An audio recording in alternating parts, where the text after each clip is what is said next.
we've got 3 that all have the same name. And this is your character. It's called Hourman. Hourman? Hourman. That's what they call me, the Hourman. That's my porn star name. Only lasts an hour and he's never getting back in. All right, so Hourman is also known as Rick Tyler. He first appeared in 1985 for the second one anyway. Okay, I was like, damn, he's younger than I thought, but I thought that was a really old one. No, this is his son. The Golden Age one doesn't have a whole lot of info, basically. Oh, really? That's wild. Like, there's some info about him online, but nobody's ever wrote up, like, actual research stuff that I could go through. Right. So, the first one, Rick Tyler, he was born the child of Rex Tyler, who was the first. Rick and Rex. Yes. Aren't you Rick, just Rick and Rex. Yeah, I'm like, wow, he had a fucking great dad. Who was a successful hero and businessman. However, Rex wasn't a very good father, something he later admitted and regretted. Beat the hell out of his son. 1 hour at a time. With hour intervals. 1 hour on, 1 hour off. Oh, yeah, I'm going to watch that movie, The Grey Zantini. So he bounces a baseball off his son's head. You're going to cry? You're going to cry? You're going to cry? I'm like, wow. It's more brutal than I thought it was. Oh, really? Because, like, you see the parodies, right? But the real one, you're like, fuck, this guy's a fucking asshole. So when Rex wasn't spending time with business, he was out doing his superhero work. As addicted to it as he was to the substance that powered him, Miraclo. Wow, steroids. This meant that Rick rarely saw his dad, even on his birthdays. And eventually, Rex wasn't even sure of the age of his son. How old are you, son? It's like 11, 12, and 37 days. Oh, really? Damn. It was no surprise that although Rick would develop into a well-balanced teen, he was consistently looking for his father's guidance and approval. Yet Rex could not see the role model Rick really needed, and he tried to push Rick's education to his limits, an endeavor that Rick didn't wish to pursue, and he constantly felt inferior to his father. It's one of those kind of things. Yeah. Feeling inferior and everything. Rick became the second Hourman whenever the crisis on Infinite Earths threatened all of reality, and he used one of his dad's Miraclo pills to save the life of Beth Chapel, whom he grew quite fond of. His father strongly disapproved of Rick's actions, knowing the addictive effects of Miraclo, and tried to prevent Rick from taking up the Hourman mantle. Nonetheless, Rick ended up trying to join a team of other second-generation heroes known as Infinity Inc. Rex was able to temporarily convince his son not to, although Rick continued to try to persuade him. Matters became worse, however, whenever Rex, along with his teammates in the Justice Society of America, sacrificed themselves to fight eternal Ragnarok in Limbo. Oh, yeah, we covered that story before. Mm-hmm. In one of the other characters. Yep, with Wildcat. Wildcat. Well, I love boxing for the rest of for all the time. I didn't hear no bell. Been 6,000 years. He's still just fighting. And the other guys are like, damn, god dang, man. Don't you need a break? It's like, nah. These hands don't need a break. Well, these hands, you do need a break. They need to break some faces. Instead of they don't need an actual quitting break, they need to break. They start shaking if they don't break. When North might have an addiction, actually. Starts going to a factual psychological. I never knew my father used to. My mother hated me. She was a drunk. He's like, no, I have an addiction. Like you, Hourman. I'm like, what the fuck? My addiction is breaking. Wouldn't the Hourman run out of pills eventually? You would think. Like, well, damn, I got no pills, but you fucking shitting out the same capsule? It's just retaking it. Yeah. So fucked up. Ew. When Northwind and Beth Chapel came to tell him of the news, Rick ran away in grief. Rick ran. Rick ran? He was later kidnapped by the new group Justice Unlimited. Eventually, Rick rolled. Just anything Rick. And he was never going to give you up. Themselves former members of the Injustice Society and used as a hostage against Infinity Inc. Rick was able to escape, but in the process seemingly killed the wizard. Damn. Scanned off. He fucking socked him in the face and killed him. I said, God dang. Just knocked him out. Rick had a hard time forgiving himself, although it would later be revealed that the wizard was in fact still alive. Gandalf the White. The same thing I was thinking. No way. He got killed, right? Came back as Gandalf the Off-White. No, yeah, because it's not white. It's not true white, but it's off-white. Eggshell white. Yeah. He comes back as pearl white. Just every white color. Every time you kill him, he comes back as a different white shade. Arctic white. It's like, God dang. Every color that you can find a car in. It comes back as that color. Rick gave up the Hourman identity almost as soon as he assumed it, as he angrily unmasked himself before a press photographer.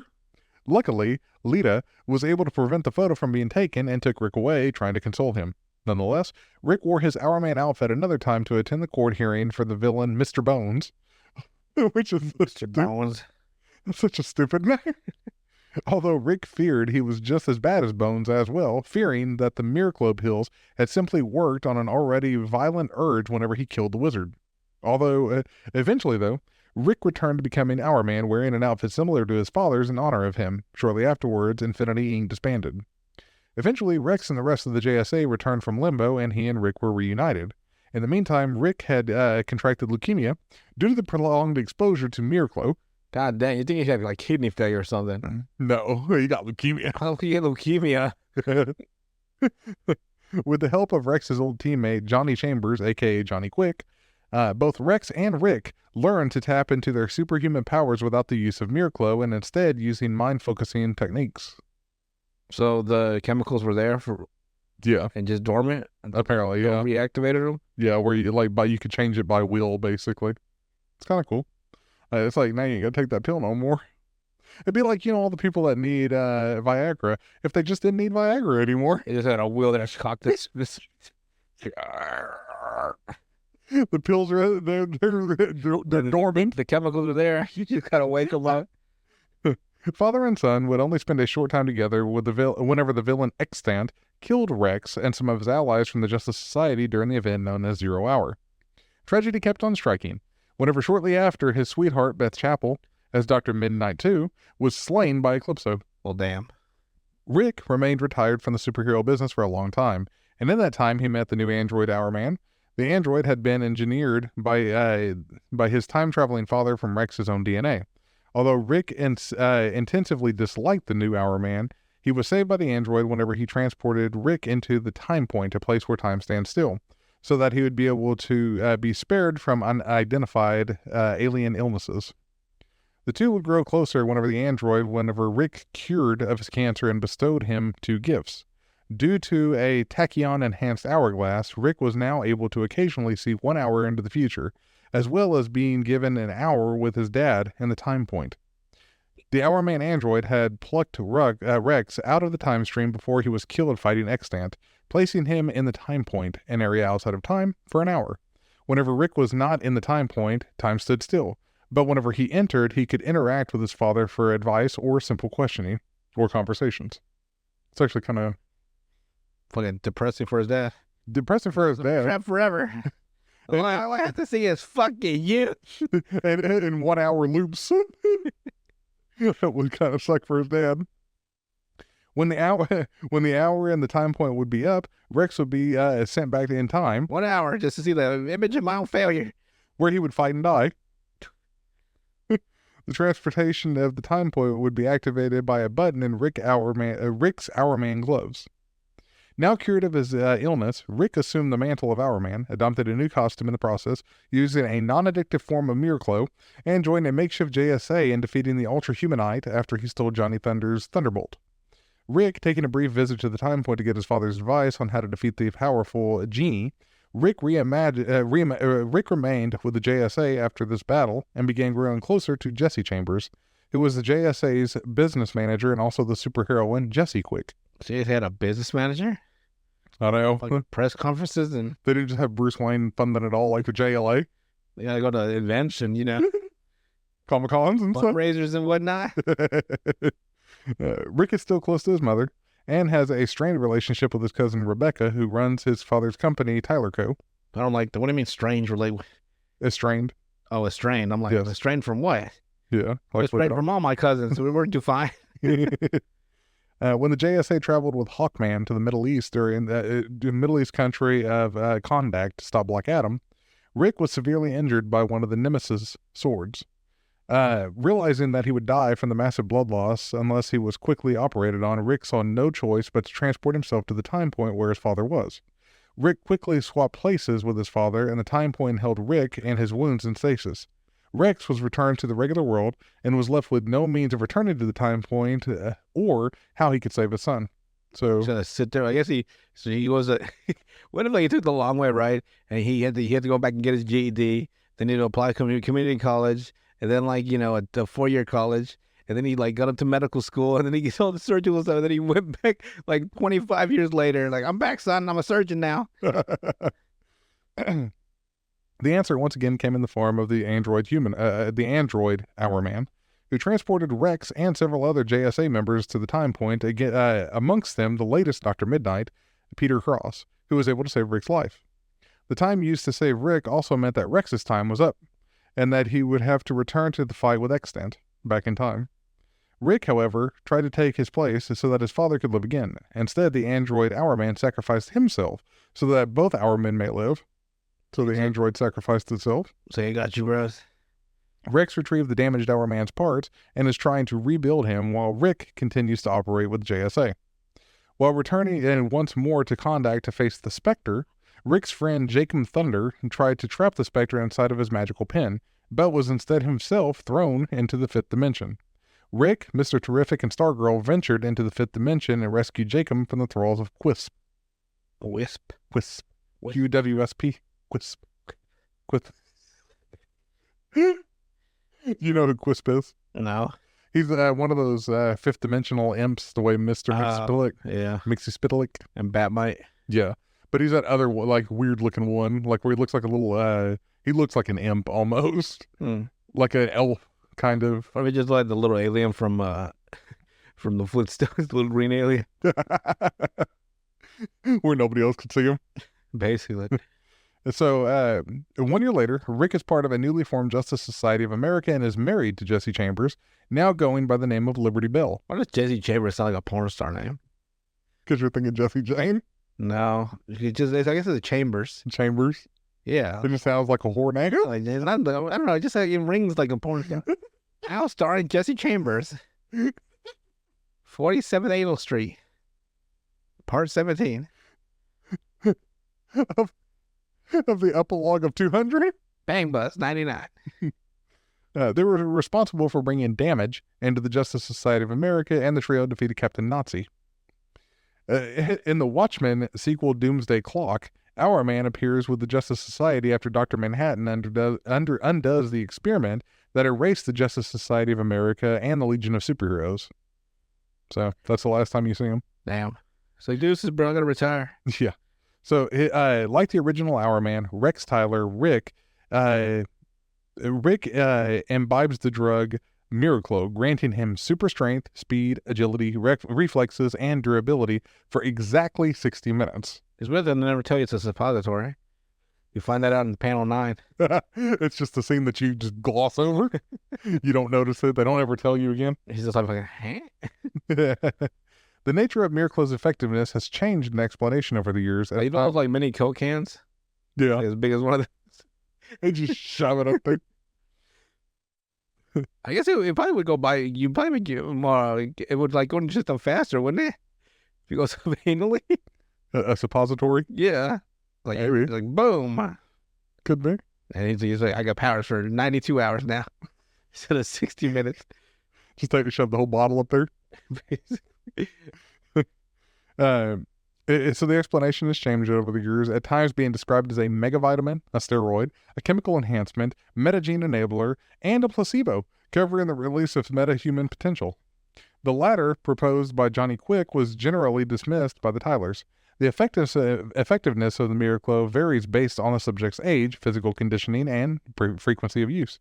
Rick's description of his abilities rarely matched their depiction.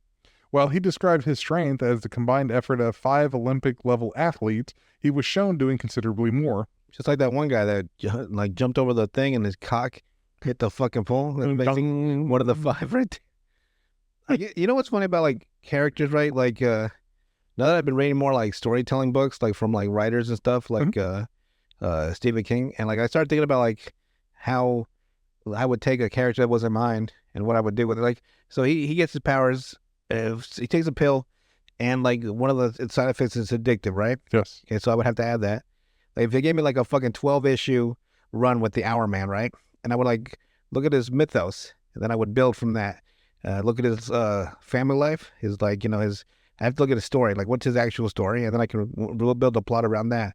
And like I would probably have a story where Hourman would be like in a real like he would have like maybe like a cabal of villains. When they find out that he only has the powers for an hour, so they decide to attack him one day. Once they don't find his identity, but they just trap him somewhere, and so now he has to.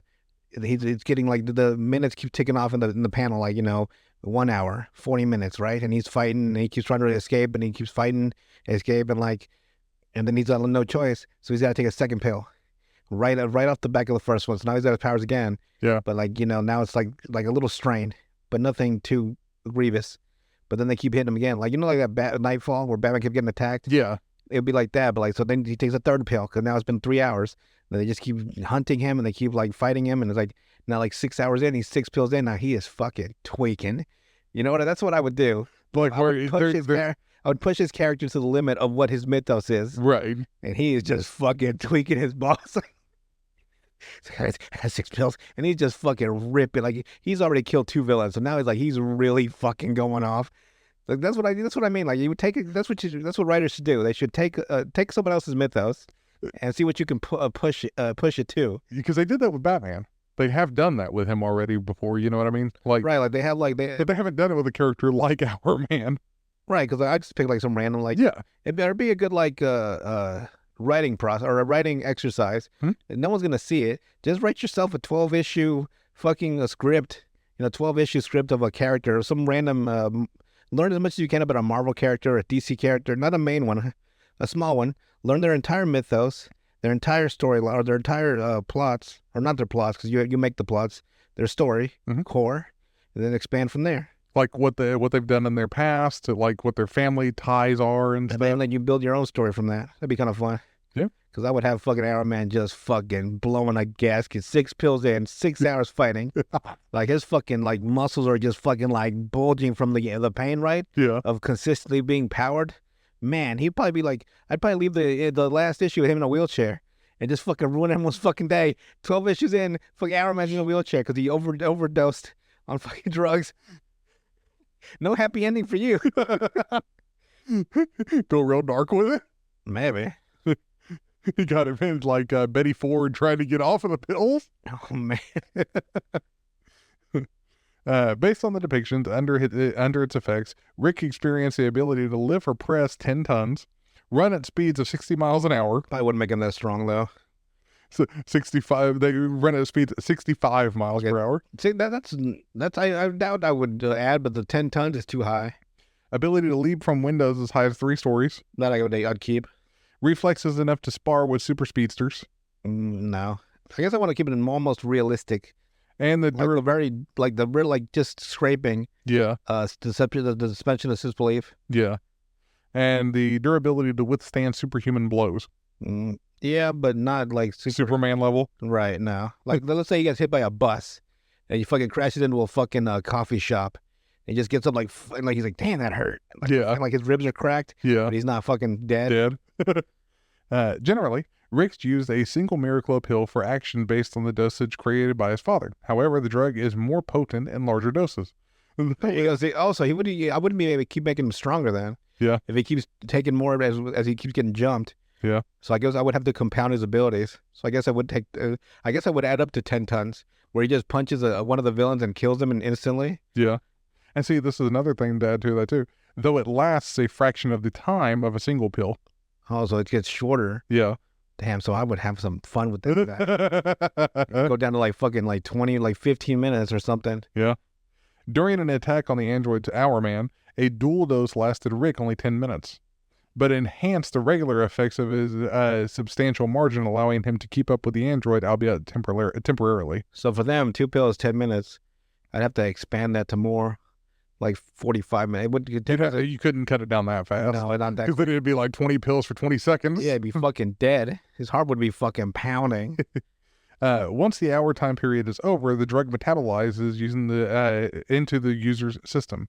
Repeated dosage have limited, if any, effect until approximately 23 hours have passed, at which point the drug's effects return to full potency. I might just erase that part. You just haven't. Well, no, it doesn't say that you can't use anymore. It just says the effect is not as strong. So, like, when you're saying he's taking more and more and more, he's having to take more pills within the shorter time frames the entire time. Keep his powers. Mm-hmm. Yep. Rick, like his father Rex, often noticed that usage carried psychologically addictive properties. Perfect. Yep. Even in physical addiction, if physical addiction was not an issue. Because of the rush from having enhanced abilities, especially whenever in conjunction with a superhero lifestyle, the period following usage was coupled with a feeling of disappointment, insecurity, and an eagerness to reach the next effective dose. So level of withdrawal. Rick struggled with this until joining the Reformed Justice Society.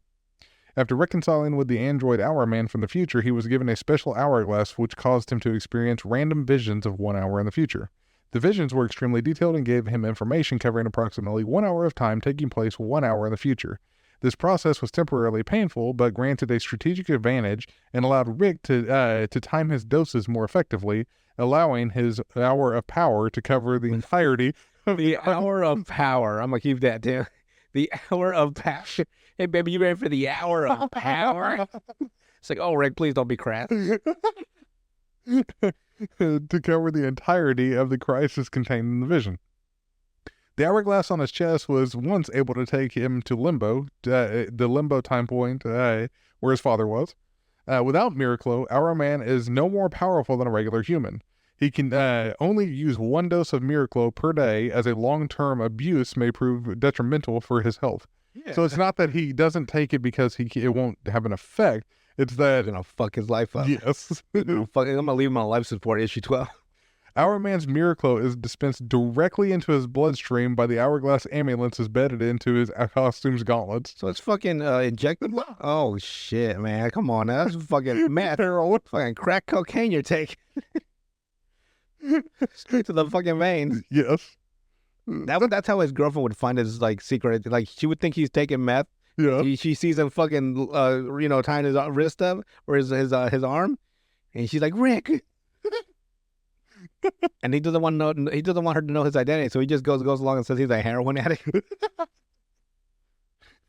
That's so fucked up. So yeah, Hourman, you could take that to I will to some extremes. I'm gonna have some fun later. Just writing fun stories for myself. Then we also have the android Hourman. So the android Hourman was created by Grant Morrison and Howard Porter. Its name is Matthew Tyler. So it's an android? Yeah, it's an android. Though. Is it just as powerful as Hourman? Yes. Then I guess I'd probably just make an evil scientist, make a robot to equate his powers. Yeah. And just be never stop chasing him. So that instead of having a cabal, just be the android. Yeah. Like overwhelming him for 6 hours. So this Hourman, the Hourman of the 853rd century, is an android, though it describes himself as an intelligent machine colony constructed by Tyler Kimmer Robotics, formerly Tyler Co. Although he is an android, he possesses the full range of emotions and human flaws that an ordinary human does. Nonetheless, the technology with which he was constructed is far more advanced and beyond anything conceivable in the 20th century. While the android was built, why the android was built is unknown, although it seems likely that he was in fact commissioned by the new god Metron, who sought to make it as a replacement and apprentice. Rex Tyler, who served as a biological template for the android, spent time in the future and it was involved in its construction. I wouldn't have him in the future, though. Be no point. So, shortly after its construction, Metron appointed Hourman as his heir and entrusted him with the Warlagog. The Warlagog is before you even ask. I'm trying to think, what the fuck does that mean? The Warlagog is an ancient artifact containing a map of space-time from creation until the end of the universe in miniature form.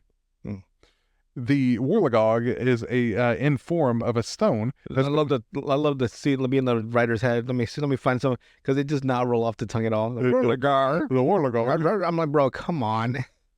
Words have to like roll well, and that does not. or it's like that's why I can't stand those fifth dimensional imps.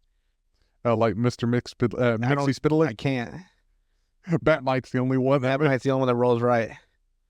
Always remember, writers, you gotta roll right. If it sounds off, like it'd be like if someone wrote the fuck like an Indiana Jones movie, right? Indiana Jones and the 15,000 terracotta Chinese soldiers buried in China, 17th century. I'm like, the title's so fucking. I would just be like, wait, it'd be like Indiana Jones and the terracotta invasion or something. You know, just roll it off right. Even if it sounds bad, if it doesn't roll off, you know. Yeah, that's true. That's very true though. It's kind of like even in the anime Overlord. There's one specific item everybody always mispronounces. It's Ganunga Gap. Ganunga Gap? Yeah. That even rolls right. Ganunga Gap. But it's a thing from Norse mythology. Like it's an actual like name, but it like as crazy as that is, Warlagog just doesn't sound so right. much more. It's so much worse. The fucking Hecatoncheires is the wildest spelling I've ever seen, and that rolls perfect. The Hecatoncheires. Yeah. This is Warlagog. The Warlagog. Get on that whirly bird. So, in the form of a stone, has been lost for centuries on Earth until it was unearthed by LexCorp requisition team, and was dubbed the requisition team. Yes. And dubbed the Philosopher's Stone. Ah. Lex Luthor, not fully understanding the stone, used it to manipulate the alien gem with his Injustice gang against the Justice Society of America. The Justice League, notably Batman, Martian Manhunter, and Superman, defeated Lex Luthor as Superman stood ready to destroy the Warlagog. A temporal, God, if I could even fucking talk today, a temporal split was created. Where Superman, to seemingly destroy the stone, the villain Darkseid would be able to conquer and subjugate the Earth. The corrupt Metron of that future traveled back along the timeline to gather a group of Justice Leaguers that would search for the stone so that it would, unknown to them, fall into the hands of Darkseid. A timeline in which Superman did not destroy the stone, however, did remain, and the counter to the corrupted Metron, Hourman himself, also traveled back in time, searching out the Leaguers that were searching for the stone. He was able to convince Green Lantern Kyle Rayner of the terrible future that would follow if they found the stone, and he convinced his teammates Aquaman and Flash, Wally West Flash. Aquaman, that fucking quadrillionaire. Trillionaire, yep. You motherfucker. To try to stop Darkseid. Just pay him money. Just pay him off, yeah. The three heroes ended up in the alternate timeline in which Darkseid had won, and with the help of their surviving teammates were able to travel back along the timeline themselves to get a telepathic message to the Martian Manhunter who stopped Superman from destroying that stone. The only thing that said, you're a bitch. Disappear back in time. Martian Manhunter's like, what the fuck? The Warlagog was handed to the real Metron, who passed it on to Hourman, who thereby outgrew his role as apprentice and became the master of time and hypertime, while retaining his membership in the Justice Legion A. And then Hourman would later be instrumental in the organization of the celebrations for the return of Superman Prime to the 853rd century. Hourman would use the Warlagog to transport the Justice League A into the past to meet the original Justice League, and would then send the Justice League into the future to participate in the form of Super Olympics. What? Yes, this is... fuck is going on? This is as wild as the time that I played a detective game, a Japanese game, bear in mind, where I ended up having to go undercover at a school, and I ended up having to work with a fucking dance troupe and make sure they win the finals. And like halfway through the game, I'm like, where the fuck did the murder stop? Where did the investigation stop? And I kid you not, I was helping these girls work on their dance routine so we can win the regionals. I'm like, when did I stop trying to solve this fucking murder? Because now I'm trying to fucking win the regionals and this motherfucking dance off. I will never forget it. Because, like, it didn't click right till, like, I was playing for, like, 3 hours. Yeah. And I forgot, wait, this is a murder mystery game. What the fuck am I doing? I'm, like, popping and locking. You know, like, You're over here trying to help And I'm them become idols. I'm making fucking choreography, like dance choreography for each of the girls. And I'm like, what the fuck am I doing? What about the murder? That's what I was like, what about the fucking murder? No, it's more important to win regional. Man, when Japan gives you side quests, my God, They're deep. they're deep as fuck. They're a whole fucking game. All right, so it went according to plan, except for the inclusion of the old villain Solaris, who placed a virus, dubbed the Hourman virus, in the android's body that disabled his time-traveling abilities the moment he reached the past. Now the Legion was stranded in the past and the Legion in the future, or the League in the future. So you have the Legion of superheroes and the League of Justice League switch places, basically. Oh, okay. So the Hourman virus spread to the Justice Legion and then to the rest of the world, which affected both humans and machines. The metahuman population became hostile to the Legion as a result, and they also had to deal with Vandal Savage. It turned out that the virus was the core programming of Solaris, and the Legion would have to create a body in the 20th century for Solaris so the virus could be downloaded into the new body. Hourman was paralyzed by self-pity. I've always loved Vandal Savage because he became super intelligent, right? Yeah. Way before early humanity, right? Mhm. So all his friends and family, and they're all just dumb. And he's like, you know what I mean? Like, fuck, man. Having to live through that for centuries and Yeah, until thousands of years. he finally met some actual intelligent people. But man, it must have been a grind. Ugh.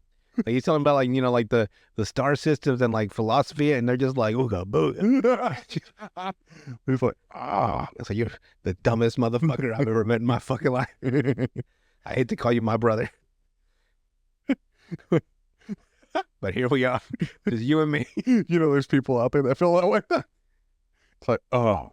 Why the fuck are we family? So nonetheless, the Hourman virus was overcome and Hourman controlled back into the future. And as such, he and the Legion could witness the defeat of Solaris by the hands of Superman Prime, Superman M, and Green Lantern. Because it's Superman Prime and then Superman 1,000,000. Oh, During the celebrations, wouldn't it be like Gold Superman? Yeah. Okay. the gold Superman. During the celebrations, Hourman reached into the past seconds before Krypton exploded and created a duplicate of the planet in the 853rd century. He then reached back and plucked the population of Krypton from their world in the seconds after the launch of Kal-El's rocket and before Krypton's final destruction. All this created a world of new Krypton where Superman Prime could live amongst the other superpowered Kryptonians, including his parents, as a gift from his comrades in the Justice League and Legions. Okay. So they created a Krypton of the future, basically. Right. After the celebrations had finished, Hourman felt inadequate since he had been used so easily by Solaris as the carrier of the Hourman virus. Deciding that he needed some more personal growth, he traveled back to the 20th century, since there he could truly grow, unlike in the wondrous 853rd century. Thus he arrived at the Justice League Watchtower, where he would serve as a replacement for Martian Manhunter, who was on a temporary leave of absence. Immediately upon his entrance, he made somewhat of a temporal snafu by asking if he had arrived before or after the invasion of the fifth dimension. He arrived at the Justice League Tower, having signaled ahead that he was coming. He did not truly fit in with the League, however, and used his time vision on multiple occasions to skip over conversations he deemed unnecessary. Wow. like, That would be an introvert's best fucking weapon. Do I have to deal with people today? Yes. Like, I guess I won't go outside then. Eventually, a few members of the League decided to call on him and decided that Batman would be best to talk some sense into Hourman. What you doing? What's wrong with you, bro? Although annoyed by their interference, he explained to... I mean, I would find it funny that every time Batman talks to you, right? Yeah. The first thing, I'm Batman. Okay, here's what we do. Like, no matter what it is, it's the first thing out of us is like, I'm Batman. That's funny, though. They're annoyed by their interference, where it's like, Batman's like, fuck this shit, I don't want to have to do this. I'm Batman. This is some bullshit right now. I'm Batman. But he explained to Hourman the worth of thinking before acting. Hourman took the advice rather literally and used time vision to learn the history of the Justice League through Batman's experiences. All the times he's Catwoman and all. From those experiences, Hourman decided the best person to guide him through his personal growth was a former mascot for the League, the normal human Snapper Carr. Snapper car. Mm-hmm. Hourman and the League found Snapper waiting for them at Happy Harbor Cafe. Thanks to Hourman's unconscious manipulations of time, Snapper had received a premonition and knew that he would need to help him out. Snapper nicknamed the android Matthew Tyler and took him under his wing, and the two of them hit it off perfectly. After Hourman met the android Amazo, Hourman was convinced that he was even more of a liability than before. Snapper helped Hourman understand that he was having problems fitting into the normal world because of the power he wielded. He was practically omnipotent and could manipulate time as he wishes, never learning from his mistakes, and that was what was hindering him, not his lack of experience. Just as impulsively as he had acted before, Hourman concentrated on breaking down the Warlagog, the source of his almost omnipotent power, scattering its components. He still retained the ability to use his time vision and time travel abilities for an hour out of every 24, so that he was truly an Hourman now. He also kept the permanent abilities of Miraclo's strength and speed. So it's like, you know what? I'll knock myself down to where I'm only 1 hour powered, but I keep my strength and my speed. So basically just a regular guy. Yeah. Or he's got super strength and speed now. Yes. Just not the time abilities. He can only use those for an hour. 24. So that's how they can cop down. Now he really is the Hourman. That was not the only effect his confrontation with Amazo had on Hourman, though. His fucking evolution of character is him being Father Time. Yeah. That's how it ends for him. Now you take the mantle of time. He asked himself if Amazo was the first android and thus Adam of the androids. Were they inherently meant to be evil? To find the answer to his dilemma, Hourman sought out Professor Ivo, the creator of the Amazo android. In his hour of power, he learned how Ivo and Professor Tomorrow had created the android Tomorrow Woman, who had broken her programming goal of killing the League and instead died as a hero. He revived her, and for the last 50 minutes of his hour of power, she continued that existence, cementing her status as a hero as she saved lives and lived her life to the fullest. She taught Hourman what live, laugh, love, huh? Yes, like literally the epitome of it. She taught Hourman what consequences his actions can have. In that short time, the two formed a connection that ultimately, when Tomorrow Woman disappeared at the end of the hour, it left Hourman with a hole in his non-existing heart. Non-existing heart. So while fighting alongside the Justice League in the war with the Fifth Dimension, Hourman met the Justice Society of America, and thanks to the feelings and memories of the original Hourman that he possessed, he felt a kinship with him. When asked by Jay Garrick, he attended the funeral of Wesley Dodds, the original Sandman. Together with the others present, he also dragged into the battle for the future Dr. Fate. At the end of the adventure, he joined the Justice Society. During this time, he often was simply referred to as Tyler. When Hourman met Rick Tyler, son and heir of the original Hourman, they fought. They would eventually make amends whenever Amazo, disguised as a future version of Hourman, cures Rick of the disease he had contracted thanks to his Miraclo addiction. After spending some more time with the Society, Hourman left to explore the time stream more, but not before giving Rick 2 gifts, the first of which was a tachyon-filled hourglass that would give Rick the occasional vision of the future that would take place in the hour's time. The second of these was another hour with Rick's father, which we talked about already before. A recreation of Rex's old lab. Using a special gauntlet, Rick could travel to and from the time point to talk to his father, with time not existing for Rex while Rick was absent. Once an hour had elapsed, Rex would have to leave to fight Extant and meet his preordained death. So, he recently returned at the behest of the Society whenever Rick was stranded in the time point, mortally wounded.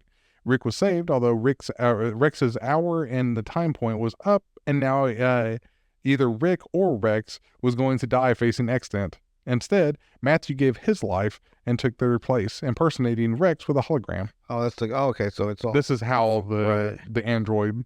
From the android's perspective.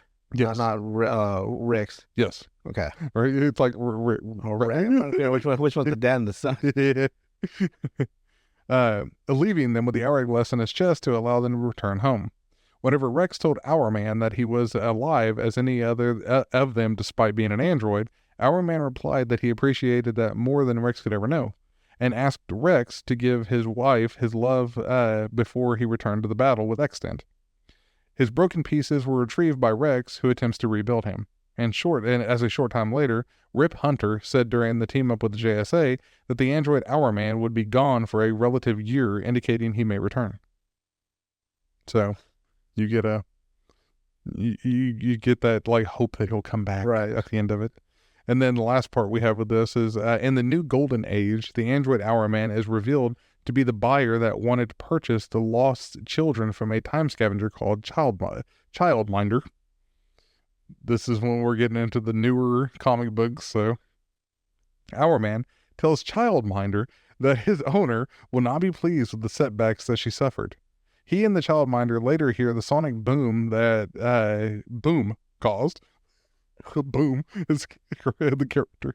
This causes both of them to lead the child collectors to recapture Red Arrow, Boom, Sparky, Pinky the Whiz Kid, Secret, and Dan the Dynamite. What fuck kind of random kid name is this?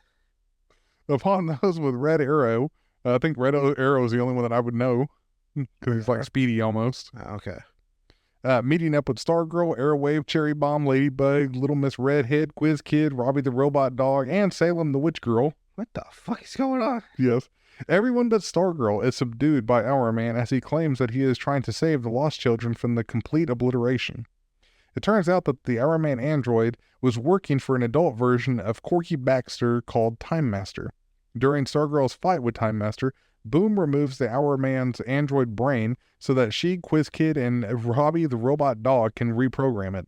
Once the Hourman android was reprogrammed, he blasts Time Master back into the time portal and sends Wig back to his own time. As he can't allow the lost children to return to their own time due to paradoxical reasons, the Hourman android brought the lost children to Stargirl's time. Sometime later, Hourman's accompanied Stargirl and Boom to the JSA headquarters, where Flash and Jacob Thunder comment on what could have changed following their fight with Degaton. Stargirl and Boom state to Flash and the JSA members present that the Hourman android shed some light on the time-related questions. So the last little part, just delete from your memory because it's just what stupid. the fuck's going on? The rest of it made sense for the most part. Yeah. I don't understand. Like I told you, whenever they start redoing shit, they start messing stuff up. But yeah, he basically he can control time fairly easily compared to everybody else. Like the robot android version of Hourman is like way overpowered compared to them. There's no hour of power. No fucking pill tweaking either. Stuck over there on that crack, injecting it with your gauntlets, your gloves. Get fired from your job because you've been taking chemicals to make your pills. Rick, I need you to see in my office. I need you to sit down, please. We caught you on camera here. You might tell me what's going on, and you see Rick just stuffing shit in his fucking pockets. Fucking just bottles of fucking chemicals and shit. Yeah, Rick, are you a drug addict? No. I mean, like if like the word drug and addict, yes, but like not the way you think. See, I'm a superhero. Rick, you're fired. I looked at the part like he was saying like I'm a superhero, then he gets fired. Well, I'm a superhero. See, Rick, you're fired. Clean your desk out and get out by 5 p.m. please. By 5 p.m. You don't want to throw him out at the gate. I would. Give him a chance. Get the fuck lost. Call security. Rick starts fucking flipping out. Has to pick up a desk. It's like a 300-pound fucking oak desk that the boss owns. Like, see, if I take this pill, I get super strength. And like maybe he hasn't tweaked the chemical right, so that one's a dud. So it doesn't really work. So like, get security in here, please. Rick, please tell that was my father's desk. It was a gift before he died. One of those fucking fake ass fucking goddamn red oak fucking trees made into a desk. I fucking 800 pounds. They had to fucking open up the window because it's a skyscraper. They had to put it in through a helicopter.